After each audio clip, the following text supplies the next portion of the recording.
pioneer. Started on my corner like the cold crush. Had smokers lining up the block like a gold rush. The saying live fast and die young is what they told us. The way that they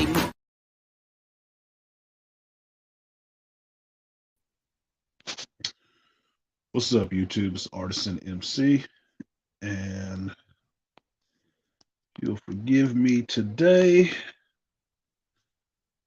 I am under the weather, so I'm at home in bed, but I still got an opportunity to watch Moon Knight today. I didn't watch it at midnight. I watched it a little while ago. I watched it actually twice. Excuse me. And wanted to just share those thoughts I had on this episode before it got too far gone. So I'd say like, share, subscribe, support your stream if you feel so inclined. And yeah, episode 5, Fugue State Foray. Um, I'm not going to spoil anything on this episode. I usually want people to see the episode for themselves. I will say this was more of a departure from the show. Feels like the last 2 episodes has been a huge shift away from what you thought the show was about in the first 3 episodes. Okay, this episode gets more into the history of Mark and how Mark mentally is put together, which is fascinating to me. I don't know if it'll be that fascinating to everybody else because it gets into a lot of those dealing with your own personal demons type of situation. And a lot of people don't really get into that. They just don't. They'll talk about it, but they don't. One of the things I found most interesting is the hippo god, who is the one ferrying them to the afterlife. It says that they haven't got anybody through there in a long time. So basically, the reason why his purgatory, which is what it is basically like his purgatory, looks like an insane asylum, is because it's him. It's mapped onto what he thinks, his mental abilities, right, or his mental concepts, which is one of the things that came out of, for me, Babylon 5. Shout out to J. Michael Straczynski. But I always thought it made the most sense for gods and all the rest of that stuff. That why would they have to make things look a certain way for us? No, we see things the way we understand them. Right. So Mark Spector understanding what this purgatory place is an insane asylum to him. And inside of every one of these doors, there is another part of his life, which is always fascinating to me because for me, that's how I envision the mindscape for people. It's always a long corridor and it's always filled with many doors. And inside each one of those doors is another fragment of your life, in a sense. So if you understand that, you can always go back there or you can close those places off and never go back there. And that's what you see Mark doing in this episode. Going in certain places, staying out of other places. So in this episode, you get more of a character study on in Stephen, in the duality between the two of them, and the union between the two of them as well, as opposed to it's just a big action feast. It's not. They had one action scene sort of towards the end, but this episode is doing a really good job of having the viewer question which part of it is actually reality and which part of it is not reality. And that was something that Jeff Lemire did great in his book, and I see them capturing that a lot, especially with the insane asylum type of feel. Is that he really doesn't know what happened in that first scene where Mark is there and he's really trying to figure out what's happening. Oscar Isaac is playing the hell out of this role. far as I'm concerned, because the look on his face, just in his eyes, it's just that bewilderment and that disbelief at the same time. Like, this can't be fucking real. But wait a minute, this is happening. This guy's talking. What the, he's really playing this well. And if you ever doubted how good of an actor um, Oscar Isaac was, you could watch this episode, because this episode is just him. It's driven all off of him. He's acting against himself.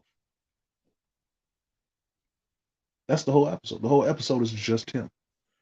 And seeing this episode, it kind of made me understand why fucking Lila got an episode last time, because this next episode was all about him. She wasn't in it at all.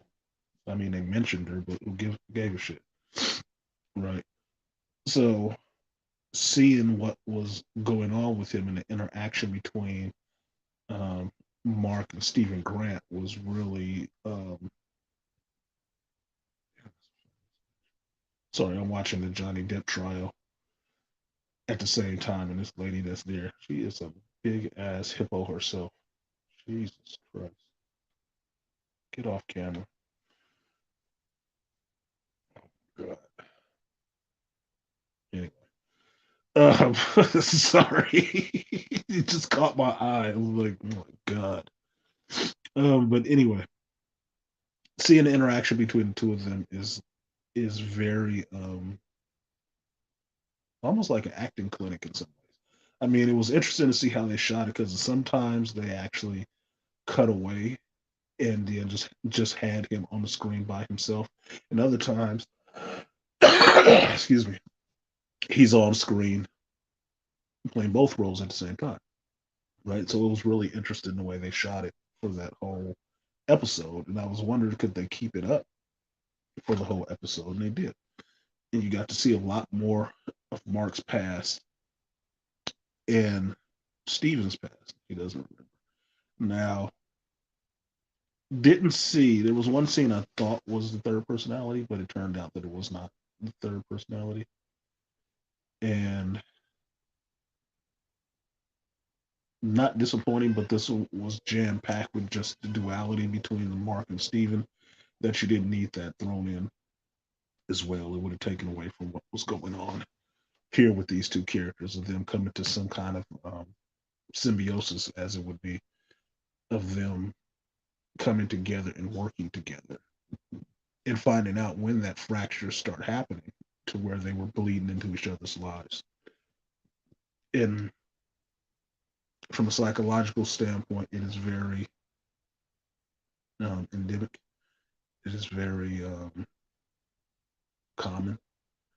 I would say that even most of your well-known theorists have this kind of backstory from them. That's why they got into psychology and studied the areas that they did, because this kind of thing was happening to them, which is, I thought, was a kind of bold move on Disney's part, especially in phase feminism, to show this, how it actually happens. I'd be really interested to see what Dr. Tiasan had to say about that.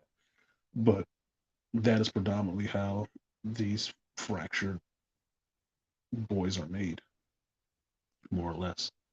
So I was really kind of impressed that they put that in there. Like, wow, they did that, because today's age, certain folks can do no wrong.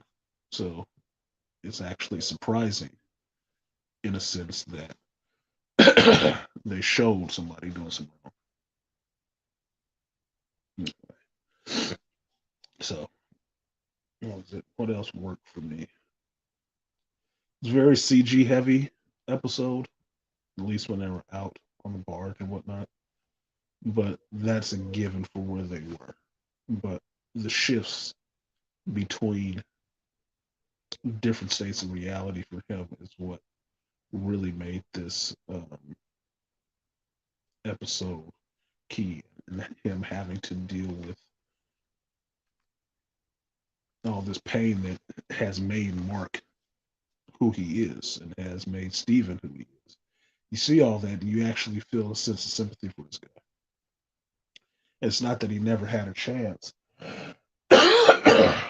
but he developed into something that could deal with all of that. And it shows you how young it actually happens, or how young it can happen. So for me, I thought it was a good episode. It wasn't a yawn like the last one was. It wasn't a yawn like the last one was. It was actually pretty interesting to me with some great performances from fucking Oscar Isaac. And getting to see him, on screen transition between Steven and Mark, and see how that character took on that different role um, on screen. It was awesome. So I enjoyed it. But that's it. It's not many people here for that. I don't even know if you guys can hear me because nobody's actually commenting in the chat. That's very unhelpful. So I'm going to go ahead and end this now. Like, share, subscribe, support stream if you feel so inclined. It was a good episode. It was a good episode, but I really think in this last episode they got a lot to do.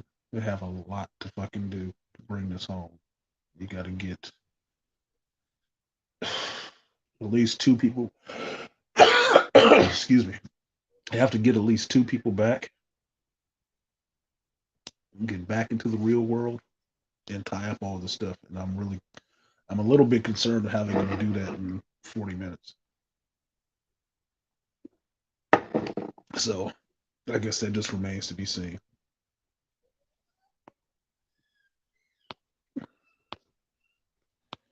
But as always, I will be there watching. Thank you folks for coming through, and I will see you guys next time. Peace. Yo,